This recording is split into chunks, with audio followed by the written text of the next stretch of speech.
ദിലീപിന്റെ തിരിച്ചുവരവ് ആരെങ്കിലും ഭയക്കുന്നുണ്ടോ? മോഹൻലാലും മമ്മൂട്ടിയുമെല്ലാം ദിലീപ് ഒന്ന് മുന്നിട്ടിറങ്ങിയാൽ പുറകോട്ടു പോകുമെന്ന പേടി ആർക്കെങ്കിലും ഉണ്ടോ? പ്രമുഖ വ്യക്തി പറഞ്ഞ ചില കാര്യങ്ങൾ സോഷ്യൽ മീഡിയ വൈറലായി മാറുന്നു. മലയാളികളുടെ പ്രിയങ്കരനായിരുന്നു ദിലീപ്. എന്നാൽ ഇക്കഴിഞ്ഞ വർഷങ്ങളിൽ നടന കാര്യമായ ഹിറ്റുകളൊന്നും സിനിമയിലില്ല. കൊച്ചിയിൽ നടി ആക്രമിക്കപ്പെട്ട കേസിൽ ദിലീപിന്റെ പേര് ഉയർന്നു വന്നതിന് പിന്നാലെയാണ് നല്ലൊരു ശതമാനം പേരും ദിലീപിനെതിരെ തിരിഞ്ഞത്. ഇപ്പോഴും നടി കേസിന് പിന്നാലെ പരക്കം പാഞ്ഞുകൊണ്ടിരിക്കുകയാണ് ദിലീപ്. കേസിന് പിന്നാലെ പലരും ദിലീപിനെ പിന്തുണച്ചുകൊണ്ടും എതിർത്തുകൊണ്ടും രംഗത്തെത്തിയിരുന്നു. സിനിമാ മേഖലയിൽ അദ്ദേഹം വലിയ തിരിച്ചടി നേരിടേണ്ടി വന്നു. എന്നാൽ വിജയമായി മാറിയ പ്രിൻസ് ആൻഡ് ഫാമിലിക്ക് പിന്നാലെ ഏറെ പ്രേക്ഷകരുള്ള ബാബാ കൂടി പുറത്തിറങ്ങുന്നത് അദ്ദേഹത്തിന്റെ തിരിച്ചുവരവായിരിക്കുമെന്നാണ് കരുതപ്പെടുന്നത്. എന്നാൽ ഇപ്പോൾ ഒരു വ്യക്തി ദിലീപിനെ കുറിച്ച് പങ്കുവച്ച ഒരു കുറിപ്പാണ് വൈറലായി മാറുന്നത്.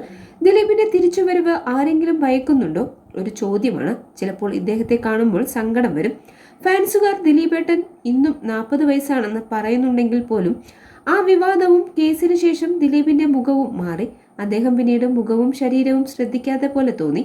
ഇവിടെ മോഹൻലാൽ പോലും ശരീരവും മുഖവും ഒക്കെ നോക്കാൻ തുടങ്ങി. ലാലേട്ടൻ ചെറുപ്പമായി. ശരിക്കും പറഞ്ഞാൽ ഒരു മനുഷ്യായുസ്സിൽ അനുഭവിക്കുന്ന വേദനയും മാനസികമായിട്ടുള്ള പ്രശ്നങ്ങളും അദ്ദേഹം അനുഭവിച്ചു.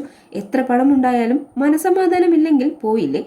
ഇവിടെ ദിലീപ് ഒരു കാലത്ത് ഉണ്ടാക്കിയെടുത്ത സ്റ്റാൻഡം എന്ന് പറഞ്ഞാൽ ഇന്നത്തെ നടന്മാർക്ക് സ്വപ്നം കാണാൻ പറ്റില്ല. മമ്മൂട്ടി മോഹൻലാലിനേക്കാൾ താരമൂല്യം ഉണ്ടായിരുന്നു ദിലീപിന് ഒരു സമയത്ത്. അക്കാര്യം മമ്മൂട്ടി മോഹൻലാൽ ഫാൻസുകാർക്ക് പോലും അറിയാം. ദിലീപിന്റെ കൂതറ കോമഡി പടം വന്നാൽ പോലും ഹിറ്റാകും. ഉദാഹരണം Welcome to Central Jail, Mister Marumakan, അങ്ങനെ കുറെ ഉദാഹരണങ്ങൾ. അതായത് ഒരു മിനിമം ഗ്യാരണ്ടി ആക്ടറായിരുന്നു അദ്ദേഹം. ദിലീപ് തിരിച്ചു വന്നാൽ മമ്മൂട്ടി മോഹൻലാൽ എന്നിവർ വീണ്ടും പിന്നോട്ടാകും എന്നുള്ള പേടിയും ചിലർക്കുണ്ടാകും. ദിലീപ് രണ്ടും കൽപ്പിച്ചിറങ്ങിയാൽ മതി. അദ്ദേഹം കാലത്തിനനുസരിച്ച് തിരക്കഥകൾ തിരഞ്ഞെടുക്കണം. പ്രിയപ്പെട്ട കുറച്ച് ത്രില്ലർ സിനിമകൾ ചെയ്യാൻ ശ്രമിക്കണം. സ്ഥിരം കോമഡി പഴയതുപോലെ ചെയ്യാൻ ശ്രമിക്കരുത്. ചെറിയ പയ്യനായിട്ട് പ്രേമിക്കാനും നിൽക്കരുത്. പ്രായത്തിൻ്റെത് കൂടെ ചിന്തിക്കണം. ദിലീപേട്ടൻ ചെയ്യാത്ത കഥാപാത്രങ്ങൾ ചെയ്യാൻ ശ്രമിക്കണം. നെഗറ്റീവ് ഷെയ്ഡ് ത്രില്ലർ ടൈപ്പ് സിനിമകൾ തിരഞ്ഞെടുക്കുന്നത് നല്ലതാണ്. കഴിയുമെങ്കിൽ വില്ലൻ ടൈപ്പ് വരെ തിരഞ്ഞെടുക്കാം. മലയാളത്തിന്റെ പുണ്യം മമ്മൂക്ക ചെയ്യുന്നത് കാണുന്നില്ലേ? ഏത് കഥാപാത്രവും ചെയ്യുന്നു.